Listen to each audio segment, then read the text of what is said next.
Hello, my name is Bob Cawley, and I want to welcome you to the North Country Behavioral Healthcare Network's Frontline Voices series, focusing on the people and services that are supporting the North Country during the COVID-19 pandemic. Today, we're speaking with Rick Whitney, a peer at St. Joseph's Addiction Treatment and Recovery Centers. Hi, Rick. Hey, good morning, Bob. How you doing? I'm doing fine, thank you. We also have Zach Randolph, Chief Clinical Officer at St. Joseph's. How are you, Zach? I'm great, but thanks for having us. I'm very happy to have you guys. So, Rick, St. Joseph's provides a full continuum of substance use services with locations in 5 New York State counties. You're a peer at St. Joseph's Open Access Center. Can you tell us a little bit about what you do there? Sure. Recently, we've been providing a lot of support and resources through telehealth. We reach out to clients on a regular basis. We're provided a lot of information through their primary counselors.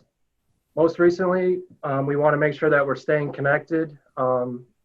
So primary counselors are letting us know when they're not, if a client misses an appointment or if they miss a group, we'll just cordially reach out to them, let them know that we're, making sure that they're okay. We'll offer additional support and make sure that they're taken care of. Great. So a lot of contact. How's the job changed since the shutdown? So usually peers are out and about in the community, and unfortunately, we're working we're out of the office. We're utilizing telehealth, which is nice because it makes sure that the clients know that we're still here for them. And it's been a struggle, I think, on both ends, but we've worked together as clients and staff to do our best and stay connected with them. Zach, can you talk a little bit about what you do at St. Joseph's? Absolutely. So I am the Chief Clinical Officer for St. Joseph's, which means that I get to work with all of our program directors and their staffs throughout the myriad of agencies and programs that we provide in the North Country region and then down in Poughkeepsie and Schenectady. We spend a lot of time focusing on just responding appropriately to COVID and to the guidelines. And, my role is really to work with all the teams to make sure we're providing the best quality services as fiscally as responsible as possible. So how have the people that you serve responded to the pandemic and the social distancing that's been put in place to deal with the pandemic? Sure. I got to tell you, it was really confusing in the beginning, when New York decided to pause and we had to recalibrate quickly. Doors that used to be open, avenues for support that used to be readily available changed drastically. And what's been really inspiring is watching the staff and those that we work with and serve be open and flexible to learning how to do this connection thing, this recovery thing a different way. So watching the resilience grow and being able to meet people where they're at and do check-ins and show compassion in different ways has actually proven itself to be a really healthy stretch in our field to help understand how we can be supportive in different ways. And I think the people we serve have appreciated that, and I think it's turned into a pursuit out of necessity and not just convenience. Yeah. And how those changes affected your frontline staff? But I'm really glad you asked, Bob, because I get to brag about the frontline staff and the rest of the support staff. It's just how incredible they've been.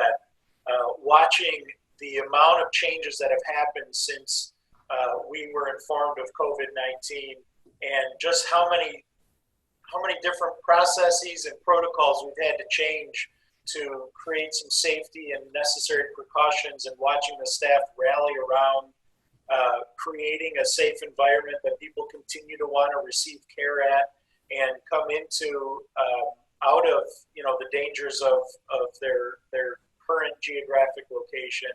It's really inspiring.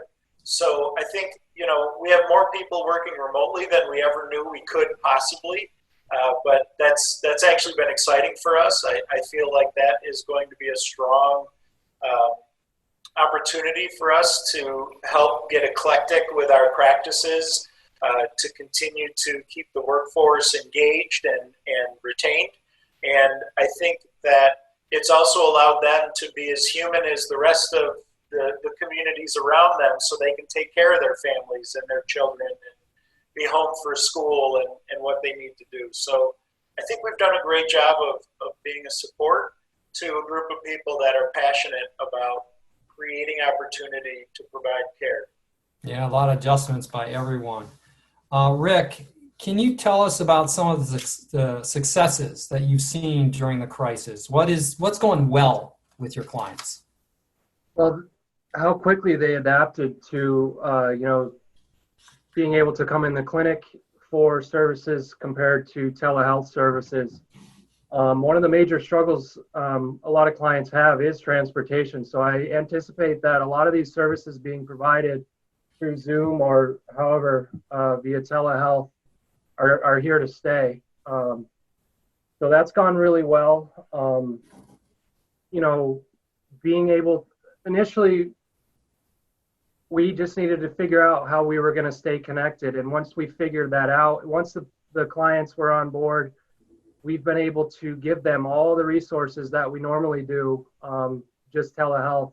For example, we were able to provide them with online AA meetings, online NA meetings, all kinds of support 24 hours a day. And we've had our doors open here at the Open Access Center 24 hours a day since we opened, coming up on a year ago now. So I do pride myself in saying that. In our small team has adapted and overcome, as they say. So Rick, this is a challenging job that you have. What keeps you going, and why do you do what you do? Challenging, definitely. And it has definitely been something beyond my wildest dreams. It's a year ago, I feel like I came into this expecting somewhat of a challenge, but that's an understatement to say the least. To have the team and the support that I have, I'm very grateful for. Couldn't have done it without our team. But I will say that, I've learned and grown tremendously in the last year, not only professionally, but wholeheartedly. I have a little boy, 6-year-old boy, and, I'm very prideful about our work. And, it's something that keeps me humble. It's very, very challenging. But what keeps me coming back every single day is knowing that I do make a difference. And, the odds are against us, but, when we do hear back from clients that, after we've helped them get to wherever step they're at, and then, they're managing on their own, hearing from them a few months down the line, even, a year later, when they call up this phone and they say, "Hey, this is so-and-so. Remember me?" "Yeah, I remember you." And that's what keeps me coming back, is the paying it forward and remembering that I was once, in their shoes. And it's just one bad decision away from being back there. But hearing the success stories is number one reason why I continue to come back here every single day and give 110%. That's inspiring, Rick. Zach, specific to addiction services, are you seeing or hearing about any impacts such as changes in overdose rates, emergency department visits, things like that as a result of the pandemic or the pause, the social distancing? Yeah, unfortunately, Bob, most of it's anecdotal, just because I think it's so young and it's real time. But everything that we're recognizing and seeing is information coming back that unfortunately the epidemic that was alive and well before the pandemic is just as alive and well, if not more furiously working through families through this pandemic, which makes the work that we do all the more important. Alcoholism is up. The sales of alcohol has continued throughout the entire pause. And, one of the areas that's difficult is being able to identify where those needs are, where those families are that need the help, because things are, shut down. So we don't have as clear a picture into houses and communities as we once did when we had other support structures like schools and things like that were involved.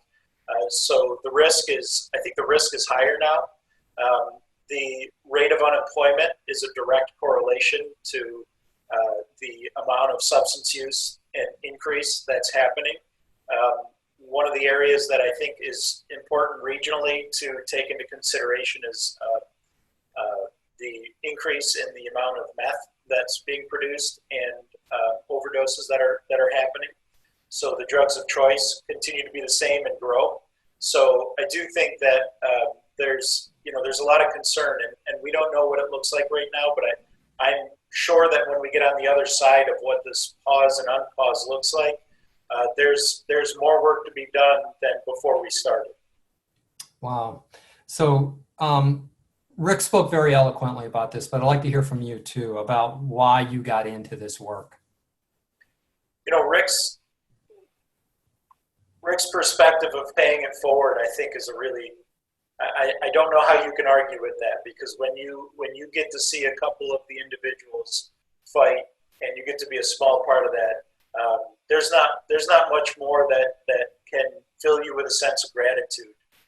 One of the other areas that is near and dear to me is our mission, which is to identify the inherent worth and dignity of every individual. That's been our foundational mission statement, that we will serve the underserved and that we will recognize the inherent worth and dignity of every individual. And I don't think of a more relevant time where that mission statement is as powerful as it could be than the here and now, with everything that's going on and the environment that we're in. So for me to come into work every day and be a small piece of helping a group of people value and share and show value to everybody that we're able to have interaction with, I couldn't think of anything better to spend my time doing. Wow, that's great. So if people need to, if they need help and they need to reach out to St. Joseph's, how can they contact you? I would offer two numbers. The first contact I would suggest to anybody would be our Open Access Center, where Rick is. Rick and a small group of staff you will hear a voice on the other end of the phone if the phone rings, and they will work with you, whether you want treatment or you just need help in the immediate. They're there for you. They'll keep you connected and they'll get you engaged as much as you want or don't want. The number for the Open Access Center is 518-354-5390. The second contact, the second avenue, I guess I would suggest, is our admissions department. They focus on all things residential and inpatient. So if you feel as though you or a loved one needs some residential care, some inpatient care, the ability to have a safe place and get monitored 24/7 and have an opportunity to find recovery, the admissions number is 877-813-8647. Okay, thank you, Zach. So I'm going to ask you for the OAC number one more time. Absolutely. 518-354-5390. And again, the admissions number. 877-813-8647. Great. So, Rick, it was really a pleasure and honor talking to you today. Thanks for joining us. Thank you very, very much for your time. Zach, it was a pleasure as always speaking with you as well. Thanks for the opportunity, Bob. We appreciate it. So we'd like to thank all of you for joining us for North Country Behavioral Healthcare Network's Frontline Voices. Take care and be safe.